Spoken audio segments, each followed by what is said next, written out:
Prezados usuários do SysEAP, neste vídeo instrução iremos abordar como utilizar o programa para testar se uma massa de dados ela possui distribuição normal ou não, né? Então, para isso, inicialmente, abra o programa SysEAP. Para abri-lo, busque no desktop do seu computador o ícone do programa. Ao encontrá-lo, dê um duplo clique para acionar o programa. Com o programa aberto, busque no menu suspenso a palavra teste. Dentro de teste, normalidade. Dentro de normalidade, teste de Jarque-Bera. Então, com o formulário aberto, nós podemos verificar algumas coisas que são pedidas ou são ofertadas nesse formulário. Primeiro, nós aconselhamos que os usuários iniciais, né, do SysEAP ou inicial nesse tipo de análise, aqui com o teste de normalidade de Jacques-Beer, busque aqui nesse botão da interrogação ou dúvida as informações que nós disponibilizamos para o leitor. Então, o que é esse teste? Nesse caso aqui, quem gerou esse teste? Em que ano foi? Qual é a fórmula básica que é utilizada, né? E a rotina como é feita. Além disso, nós dispomos de dois exemplos, o exemplo um e o exemplo 2. Né? O exemplo um, vamos utilizar o exemplo 54, então você vai ter que buscar o arquivo 54 para fazer a análise, ou seja, eu quero testar se os dados que estão no exemplo 54, variável peso 1, se ela tem uma distribuição normal ou não, ok? A outra coisa é, em todos os formulários, nós disponibilizamos um vídeo para apresentar exatamente o que é feito, como é feito esse teste. Aqui, no caso, o botão para fechar. Então, inicialmente, para a gente executar essa rotina, temos que selecionar o arquivo. No caso, a gente está aconselhando aqui o exemplo 54. Então, exemplo, vamos buscar o 54. Você veja que o exemplo 54 existem três variáveis, uma chamada peso, a outra peso 1 e peso 2. Vamos utilizar peso 1, então, por algum motivo, o pesquisador quer saber, essa variável peso 1, ela tem distribuição normal ou não?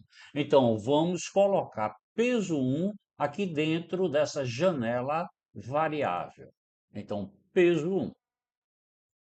A próxima resposta que você tem que dar ao programa é: você vai querer usar algum transformador?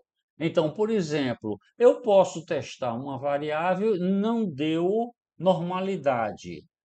Uso um transformador com o objetivo de alcançar essa normalidade. Mas nós sempre recomendamos, para a fase inicial, sempre deixar do jeito que está. Aqui o que é que vai ser feito? Ele vai pegar o vetor, vai somar uma constante, em que essa constante k é zero. Ou seja, cada elemento do vetor mais zero, na realidade, eu não estou usando nenhum tipo de transformador aqui. Então, vamos usar isso daqui, né? Ok. Você quer fazer uma análise utilizando qual nível de significância? Você veja que aqui a gente está disponibilizando de 1 até 20. Eu diria, na maioria das vezes, 5% é um ótimo nível de significância, a não ser que você esteja trabalhando com dados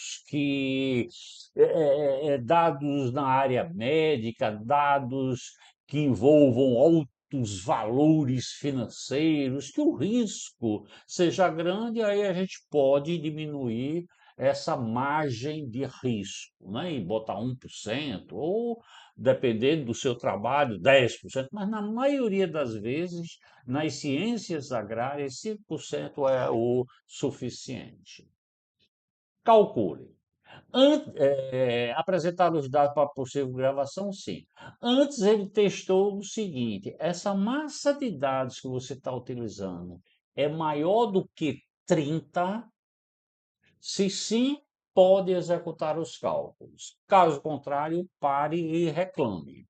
Por que 30? Porque o teste de Jacques-Berry ele trabalha com simetria e kurtose. E você calcular a simetria e ou kurtose com uma massa de dados pequena, 10, 12, 15, a probabilidade de ter valores muito diferentes da realidade acontece. Qualquer outlier que esteja presente nessa massa de dados vai interferir assustadoramente nessa simetria ou nessa cortose.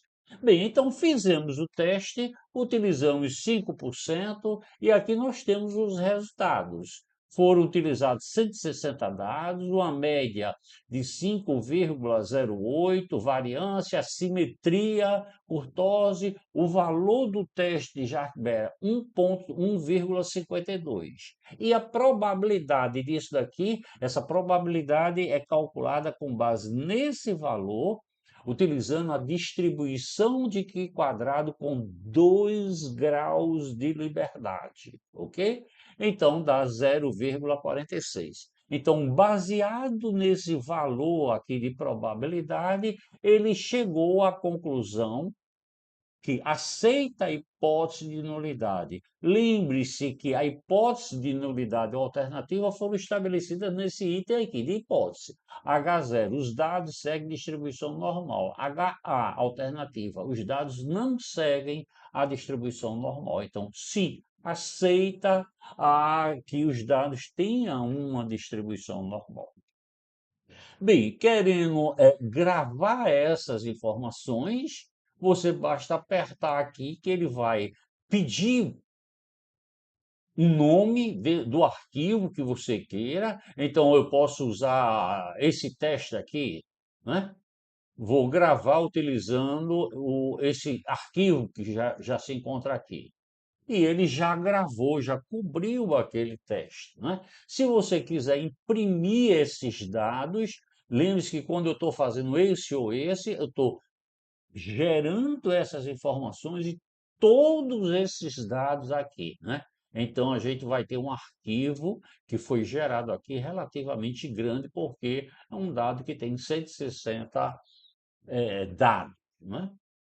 Bem, se você quiser utilizar o outro exemplo do arquivo 54, que é o peso 2, a gente pode fazer peso 2. Eu já troquei aqui o nome da variável, ok, calcule, sim, e você veja que aqui já foi diferente, ó. O nível de probabilidade aqui é muito pequenininho, então ele entra na área de rejeição da hipótese de nulidade, ou seja, não, esses dados que estão aqui, eles não seguem uma distribuição normal. Pode ser de qualquer uma outra distribuição, aí você teria que testar, mas a distribuição a distribuição normal, não segue, ok? Bem, nós esperamos que essas informações sejam suficientes para você poder realizar o teste de Jacques Beck, o teste de normalidade. Nós agradecemos e esperamos nos encontrar no próximo vídeo.